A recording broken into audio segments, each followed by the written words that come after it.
Hello everyone and welcome back to another video from Wake&Tech.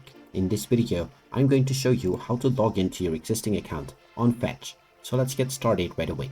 First of all, open up the Fetch application on your device.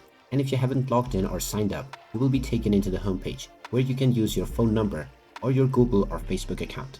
If you have used your phone number while creating your account, just tap on the phone number box and then type in your phone number within the given section.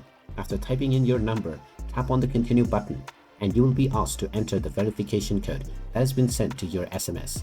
Just enter this code within the given box and continue forward and you will be logged in right away. If you continue with your Google or Facebook account, you will simply be asked to log in on whichever account you selected or allow access. After choosing your account, you might be asked to enter your phone number in order to confirm your identity as well. Type in your phone number and proceed forward and then tap on the continue button to verify using the code once again. And after your identity has been verified, you will be logged into your Fetch account right away. And there you have it. That is how easy it is to log into your existing account on Fetch. If you find this video helpful, make sure you hit that like button and subscribe to our channel if you haven't done so already. Also ring that notification bell to never miss another update from us. Thank you for watching and I will see you again in the next video.